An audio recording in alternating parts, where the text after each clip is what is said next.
afternoon, guys. I hope your day is going great. We have an update on Anna Walsh. I know there's a lot of talk about when are they going to put murder charges on Brian. You're going to hear in this clip, it's just an opinion of an attorney that says there's no hurry. He's not going anywhere. Well, also, what's not going anywhere is a lot of facts that are coming out and evidence left and right, all pointing towards our buddy Head and Shoulders. I understand that is a nickname of Brian's. Head and Shoulders. I don't even know what to say about all that. Anyhow, it comes out that the police log shows that Brian, big surprise, was not concerned about his wife's whereabouts at all. Before you hear this clip, let's refresh our memories as to his voicemail he left for Anna's employer. Then, when you see this clip, you'll see how everything really went down. He is full of it. Listen to this voice clip, and then we're going to get to this clip. Wednesday, the same day Anna was reported missing to police. Good afternoon. It's Brian Walsh. I hope all is going well. I was just reaching out to basically everybody I could. Anna hasn't been in touch for a few days. Do you know anyone that might have had contact with her? Calling everyone. So sorry to bother you. Sure, everything's fine. Sorry to bother you. I'm sure everything's fine. Now let's look at how it really went down. Now, first in this clip, you're going to hear the opinion of a local, I believe he's a local attorney. It is very, very interesting. He has a lot of great points. But the police log part is what we really need to look at. Give it a like if you don't mind. It really helps us with YouTube. And please leave me a comment. I always want to know what you guys are thinking. I think we're on the same page here. Brian is sketch. Head and Shoulders. Else tonight in the disappearance of a Cohasset mother of three. Police logs show the timing of when this disappearance was first reported. It has been 2 weeks since Anna Walsh has been seen. Boston 25 News reporter Drew Creed is live in Cohasset tonight. Drew, you also spoke with a seasoned attorney about what investigators could be working on right now behind the scenes.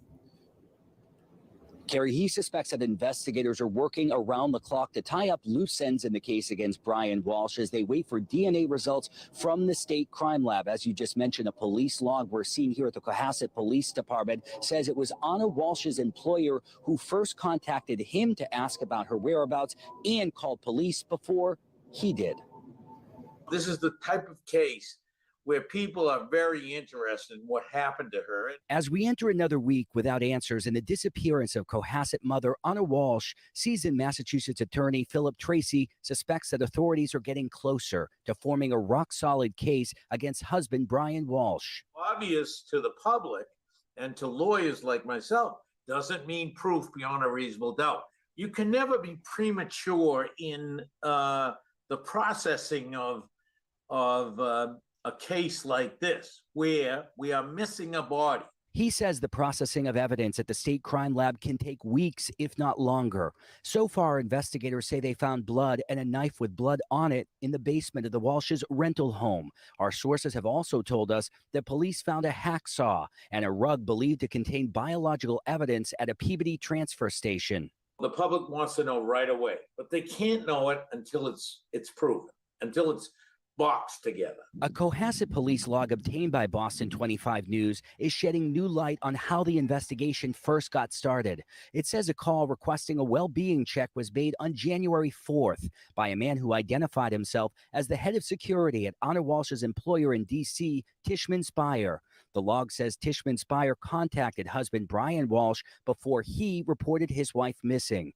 It explains that he told police Anna left for D.C. and he hadn't heard from her since. According to the log, Anna's phone last pinged on January 2nd at 3:14 a.m. in Cohasset and hit the tower on Reservoir Road in Cohasset, less than a mile from the family's home.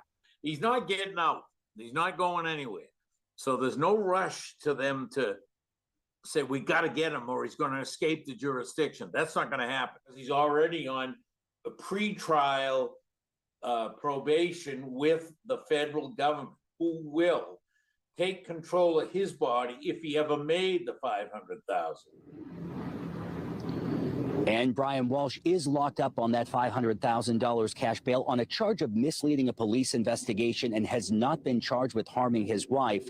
Details in that police log we just told you about contradict previous reports that Brian Walsh and Tishman Speyer simultaneously reported Anna missing and that Brian Walsh contacted Tishman Speyer about his missing wife. We're live in Cohasset. Drew Caritas for your local station, Boston.